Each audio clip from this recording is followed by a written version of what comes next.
जी sir, मेरे समाज में जो है वो बाछड़ा समाज है पूरा। उस समाज में सारी लड़कियों को यही सब काम में धकेला जाता है और जो हमारे भाई और पिता जो लोग रहते हैं वो कोई काम धंधा नहीं करते।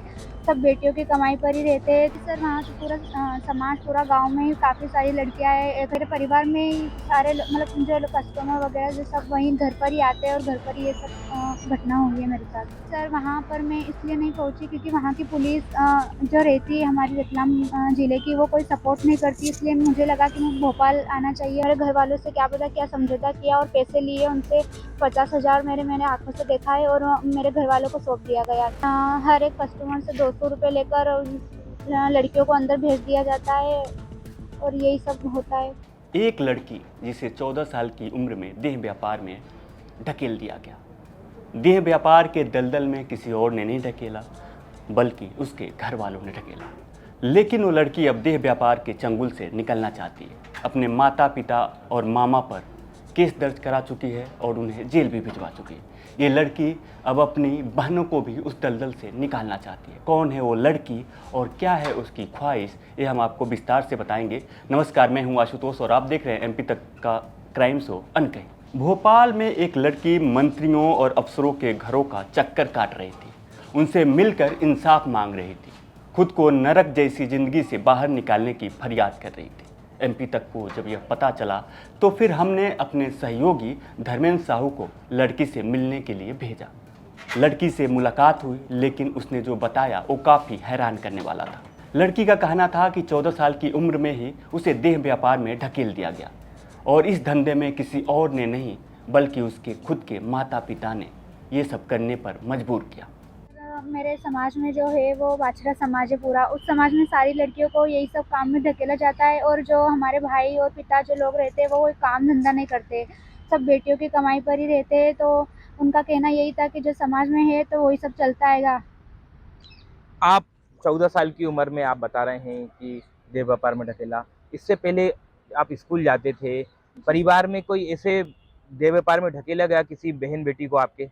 जी सर, वहाँ तो पूरा समाज पूरा गांव में ही काफ़ी सारी लड़कियां हैं, 1,000 से ऊपर जो सारे इसी काम में ही। कैसे आपको मालूम चला कि ये देह व्यापार में अब मुझे ढकेला जा रहा है? किस व्यक्ति ने आपको खरीदा? क्या कोई पैसे ऐसे लगाए थे या कितने पैसे आपको दिए थे? कुछ ऐसा कुछ परिवार को दिया, कुछ जानकारी? नहीं, वैसा तो नहीं है, पर मेरे परिवार में ही सारे मतलब जो कस्टमर वगैरह जो सब वहीं घर पर ही आते हैं और घर पर ही ये सब घटना हुई है मेरे साथ। इतना ही नहीं, इस लड़की ने तो वन स्टॉप सेंटर के साथ ही पुलिस पर भी गंभीर आरोप लगाए। लड़की की माने तो रतलाम में जब कोई मदद मिलने की गुंजाइश नहीं दिखी तो वो भोपाल आई। यहाँ पर 0 एफआईआर दर्ज हुआ और जिन पर आरोप था उनको गिरफ्तार किया गया। साथ ही साथ उसे वन स्टॉप सेंटर में भेज दिया गया।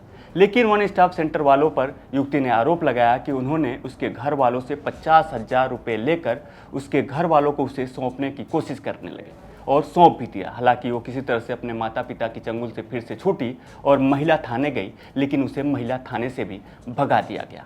पुलिस भोपाल पुलिस से मेरी 0 एफआईआर तो हुई और उसके बाद मेरे घर वालों को भी अरेस्ट कर दिया गया और उसके बाद मुझे वन स्टॉप सेंटर भेजा गया था। 6 दिन मुझे वहाँ पर रखा गया। मैंने वन स्टॉप सेंटर वाले योगिता मैम को बोला है कि मुझे मेरे सर शुभम सर और मेरे वकील सर जो भी है उनसे मिला दीजिए, मेरा संपर्क करा दीजिए, पर उन्होंने कोई भी मेरी बात नहीं सुनी और ऐसा बोला गया कि नहीं, तुम्हें तुम्हारे घर ही जाना पड़ेगा। और मेरे घर वालों से क्या पता क्या समझौता किया और पैसे लिए उनसे 50,000 मैंने आँखों से देखा है और मेरे घर वालों को सौंप दिया गया। वहाँ से फिर मैं महिला थाना में गई, मैंने महिला थाना जाकर भी बताया तो मेरी कोई सुनवाई नहीं हुई और मुझे भगा दिया गया। इस पूरे मामले में पुलिस ने लड़की के आरोपों को सिरे से खारिज कर दिया और साथ ही साथ पुलिस अफसरों ने यह भी कहा है कि उस लड़की को पुलिस की तरफ से पूरी मदद की गई और 4 लोगों पर एफआईआर दर्ज किया गया और इस मामले की गहराई से छानबीन की जा रही है। मामला ये है कि एक एनजीओ वाले लेके आए थे उसको और उन्होंने बताया कि ये लड़की रतलाम की रहने वाली है और वहाँ से भाग के आई हुई है, तो इसके साथ कुछ गलत काम हो रहा है, तो आप इसे पूछताछ करके या जो भी कानूनी कार्रवाई बनती है तो आप वो कर दीजिए।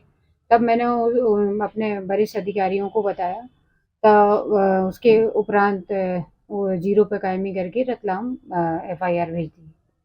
भोपाल पुलिस ने ये कार्रवाई करी। बिल्कुल। ऐसे और कैसे, मतलब उसने एक मामला भी लगाया एनजीओ पे, आरोप किया एनजीओ वाले दबाव बना रहे हैं उसको भोपाल में। नहीं नहीं, ऐसा ऐसा हमारे संज्ञान में नहीं आया है कि कोई एनजीओ उस पर दबाव बना रहा है। जो भी मतलब मदद की एनजीओ वालों ने मदद की है। और मुझे खुशी है कि भोपाल के लोग बहुत सेंसिटिव हैं।